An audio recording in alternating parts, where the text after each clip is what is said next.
Hi friends, ఎలా ఉన్నారు? బాగున్నారా? Welcome to Anuradha healthy kitchen. ఈరోజు మన వీడియో ఏంటంటే, నేను విజయవాడ వెళ్ళినప్పుడు అన్నయ్యకి రాఖీ కట్టడానికి అమ్మకైతే టైఫాయిడ్ ఫీవర్ అయితే ఉంది. జ్వరం బాగా ఎక్కువగా ఉంది. డాక్టర్ గారు టైఫాయిడ్ జ్వరం అయితే చెప్పారు. అసలు చాలా హెల్తీగా ఉంటే మమ్మీ షుగర్ ఎక్కువైపోయింది, బీపీ ఎక్కువైపోయింది, టైఫాయిడ్ జ్వరం వచ్చింది. నేను అమ్మ దగ్గరుండి 3 రోజులు కూడా చూసుకున్నానండి చాలా జాగ్రత్తగా. అమ్మకి తడిబట్టతో తలది ఒత్తాను. మా అమ్మ అంటే నాకు చాలా ఇష్టం ఫ్రెండ్స్. టైఫాయిడ్ జ్వరం వచ్చి చాలా నీరసించిపోయారు. ఇంకా అమ్మకి కాళ్ళు ఒత్తి కాళ్ళు రుద్ది షుగర్ కాబట్టి నాకు చాలా భయం వేసింది. నేనే దగ్గరుండి కేర్ తీసుకొని 3 రోజులు చూసుకున్నాను. మా అమ్మ మా పిల్లల్ని అయితే చాలా బాగా చూసుకుండేవారు. అసలు మా పెద్ద అబ్బాయి అయితే అమ్మ చేతుల మీదే పెరిగాడు. చాలా మంచివారు. మా అమ్మకి ఓర్పు సహనం ఎక్కువ, బాగా చూసుకుంటారు. పిల్లలందరినీ బాగా పెంచారు. అందువల్ల ఆమెకి నాకు అవకాశం కలిగినప్పుడు సేవలు చేయాలని చూసుకుంటున్నాను. నాకు అవకాశం వచ్చింది కాబట్టి నేను ఒక 3 రోజులు ఉన్నానండి. రాఖీ కట్టిన తర్వాత అమ్మ వాళ్ళ ఇంట్లో విజయవాడలో అయితే. అందువల్ల నేను మా అమ్మని అయితే చాలా జాగ్రత్తగా చూసుకున్నాను. ఫ్రెండ్స్ మా అమ్మకి నయం అవ్వాలని దేవుడిని మనస్ఫూర్తిగా కోరుకుంటున్నాను ఫ్రెండ్స్.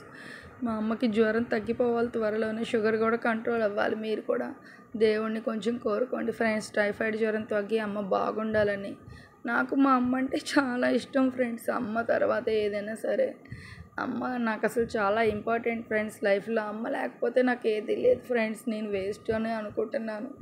నాకు అమ్మ లేకపోతే అసలు నాకు ఈ జీవితమే లేదు ఫ్రెండ్స్. మా అమ్మకి బాగాలేదని నాకు చాలా బాధగా ఉంది ఫ్రెండ్స్. అమ్మకి త్వరలో తగ్గిపోవాలి, టైఫాయిడ్ జ్వరం ఎక్కువైందని నాకు చాలా టెన్షన్ పడుతున్నాను ఫ్రెండ్స్. దేవుణ్ణి కోరుకుంటున్నాను ఒకటే, అమ్మ హెల్తీగా లెగ్స్ తిరగాలని. అన్నమే తినిపిస్తూ అమ్మకి సేవలు చేస్తూ కాళ్ళు రుద్దుతూ అన్నీ నేను ఇంకా ఉన్న 3 రోజులు కూడా చిన్నపిల్లల్ని ఎట్లా అట్లా చూసుకున్నాను ఫ్రెండ్స్. మా అమ్మకి సేవ చేసే అవకాశం దొరికినప్పుడు నేను అసలు మిస్ అవ్వను ఫ్రెండ్స్. చాలా జాగ్రత్తగా చేస్తాను. ఎందుకంటే తల్లికి చేసిన సేవ ఎక్కడికి పోదు. నాకైతే నా కింద మా అమ్మ చాలా ఎంతో సేవ చేసింది. నా పిల్లల కింద నా కింద ఒకప్పుడు. నేను ఇది చాలా తక్కువనే అనుకుంటున్నాను. ఎంత చేసినా కూడా రుణం తీర్చుకోలేము తల్లికి. ఇంకా ఎవరైనా కొత్తగా మా వీడియోలు చూస్తున్న వారైతే లైక్ చేయండి, షేర్ చేయండి, సబ్స్క్రైబ్ చేయడం మాత్రం మర్చిపోకండి ఫ్రెండ్స్. ప్లీజ్ అండి. అమ్మకి బత్తాకాయ రసం జ్యూస్ అయితే తీసిస్తున్నాను. జ్యూస్ తీయడం వల్ల కొంచెం నీరసం తగ్గుతుంది, హెల్తీగా తిరుగుతుందని చెప్పి మా అమ్మకి ఇంకా జ్యూస్ తీసి కాళ్ళు నొక్కి తడిబట్ట పెట్టి తలంతా తుడిచి అంతా కేరింగ్గా చూసుకున్నాను. పైన రూమ్లో అయితే అమ్మని పడుకోబెట్టాము. ఇంకా 3 రోజులు నేను అందుకే అమ్మ కోసమనే ఉండిపోవాల్సి వచ్చింది. 2 రోజుల్లో వచ్చేద్దాం అనుకున్నా గుంటూరు. అమ్మకు బాగోకపోతే ఎలా వచ్చేస్తానని చూస్తూ రావడం కూడా కరెక్ట్ కాదు కదా. బాగున్నప్పుడు మాకు అన్నీ వండి పెట్టడం, మేము కోరినవి అన్ని చక్కగా సేవలు చాలా బాగా చేసేది అమ్మ మాకు. ఇంకా అమ్మకు బాగున్నప్పుడు మేము చూడాల్సిన పరిస్థితులను తప్పకుండా చూడాలి కాబట్టి జ్యూస్ అయితే పట్టిస్తున్నాను అమ్మకి. అనురాధ హెల్తీ కిచెన్ లైక్ చేయండి, షేర్ చేయండి, సబ్స్క్రైబ్ చేయడం మాత్రం మర్చిపోకండి. అమ్మకు జ్వరం తగ్గాలని దేవుడిని మనస్ఫూర్తిగా కోరుకున్నాం. ఎక్కువ సాంగ్ ఇచ్చామంటే కాపీరైట్ పడుతుంది. అందువల్ల కొంచెం సాంగ్ యాడ్ చేద్దాము. ఇంకా ఎక్కువ మాటలనే ఏం మాట్లాడతానులే, కొంచెం బాధగా ఉందని చెప్పి నేను ఎక్కువ మాట్లాడలేదండి.